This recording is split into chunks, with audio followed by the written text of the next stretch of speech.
good, what's good, what's good? It's your guy, MR.DCYOP, 1/3 of the Broken Podcast, you know. Yo, it's been a hot little minute, man. You know, everybody been busy. Shout out to Wax, shout out to Mr. Esteban.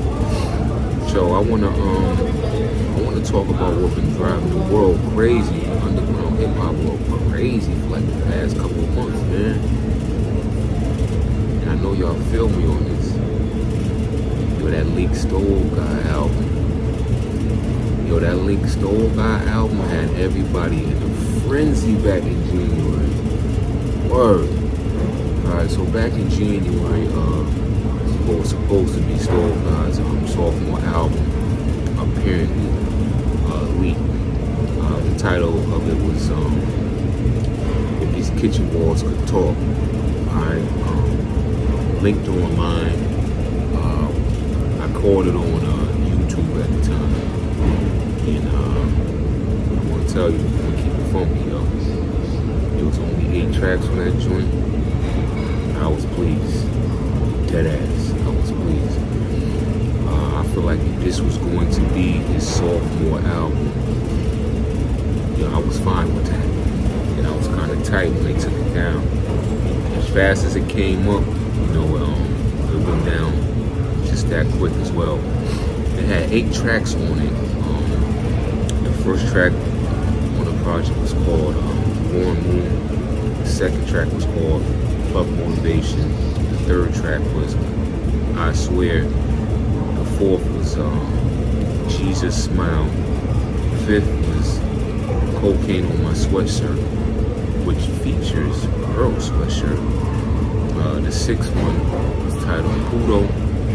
The seventh one was Black Butter. Keep it funky, that Black Butter. That might be my favorite track off the Link album. So,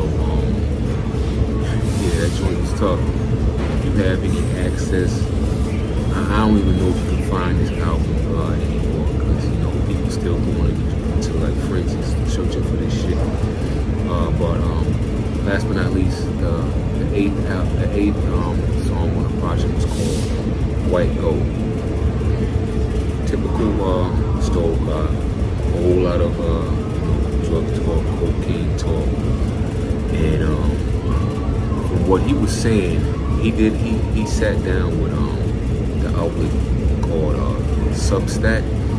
You know, he pretty much was talking about, you know, the whole album link, and you know,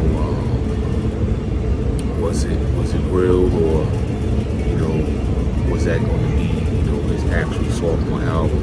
Pretty much what he was saying was actually no. And I'm like, oh shit, really? Kind of threw me off guard, because all 8 of them tracks on that joint was straight fire. What he was pretty much saying during the interview, and if you want to check that interview out, it's on Substack.com. He was basically saying that the 8 tracks was pretty much like throwaways from his first project, titled Reasonable Drought. And if you're new to this platform with the Stole Guy Cooks, you don't know what we're talking about, make sure you go check him out. And make sure you check out that project he dropped 3 years ago called Reasonable Drought. Alright, but yeah, he's basically saying that these songs were just like leftovers from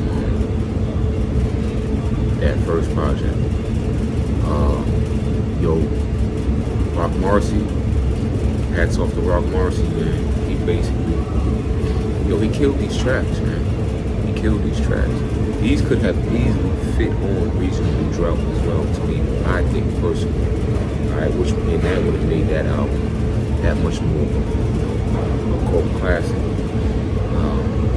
You know, during his interview, you know, he was pretty much saying, like, he's still getting used to, you know, all the praises he's been getting, you know, since his first album, you know, 3 years ago. He's still reaping the benefits of that, traveling, so on and so forth, doing mad shows and going overseas. Another thing people were, you know, inquiring about, a while back he teased that he was going to do $1 million album, meaning he was going to sell an album for $1 million. You know, they questioned him about that and asked him if he was still going to do it. He was like, yeah, you know, he said he was throwing that out there, you know, for the culture. And the way he was going to put it out was, it wasn't just going to be just one album. He was going to release 7 albums, which were going to be one of ones. Yeah, I said it. 7 separate $1 million albums, which were going to be one of ones.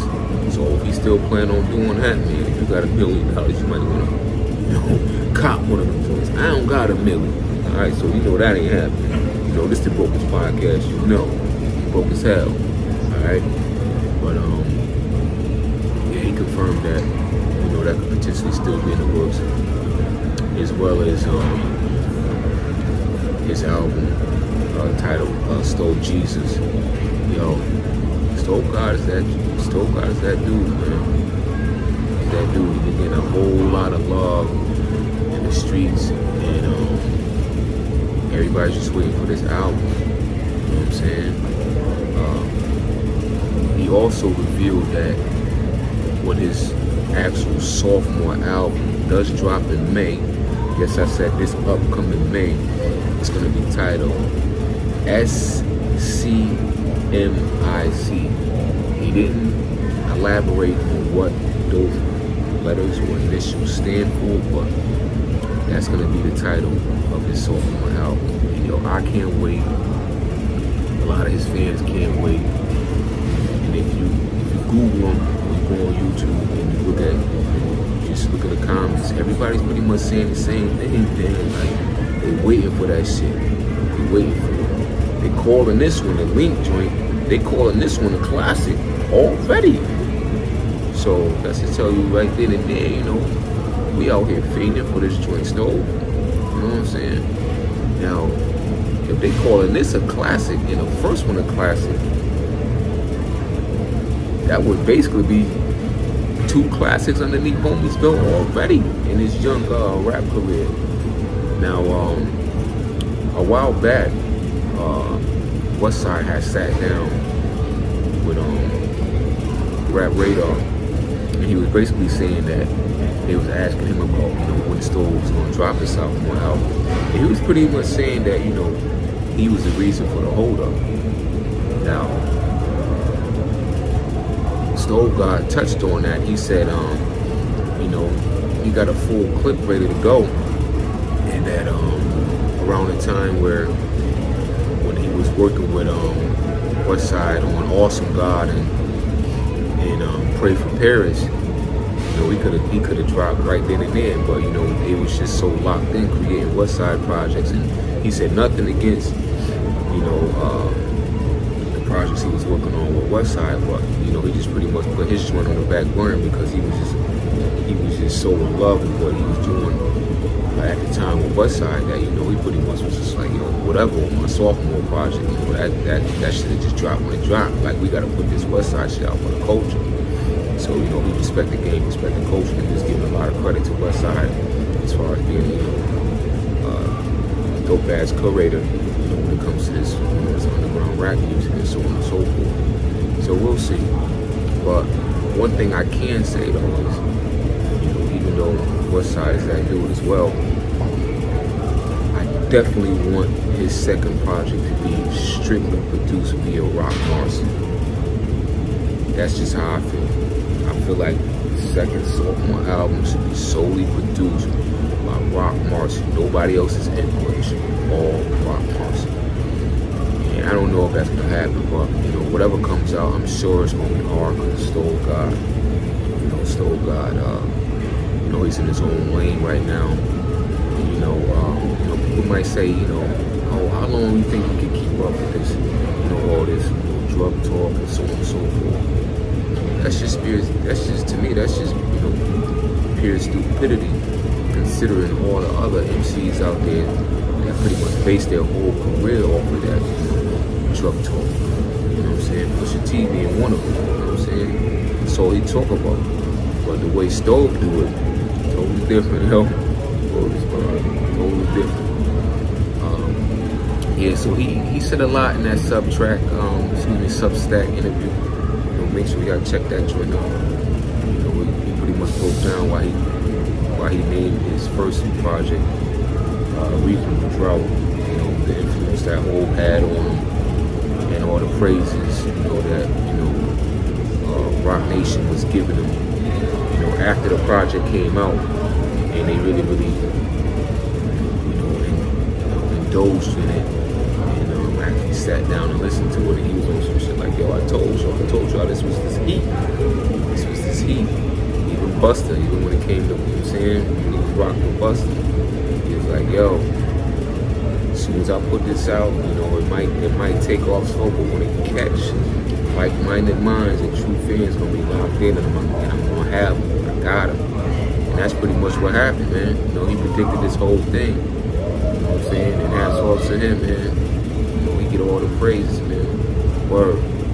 Definitely rock the stove. So yeah, if you guys just happen to stumble across this Link album called If These Kitchen Walls Could Talk, make sure you check that joint out, man. You're definitely not gonna be disappointed. I'm telling you. I'm telling you right now, man. Joint fire. Word. You know, that's pretty much it for this one, man. Y'all make sure y'all stay in tune with what we got coming up next. The Brokers Podcast, you know what I'm saying? New merch, new reviews. We're going in, man. Like I said, it's been a while, but y'all keep rocking with us. Bringing you all this underground hip-hop reviews and new artists, so on and so forth. But that's it for the guy, Mr. DCYOP. Until next time, let's get it.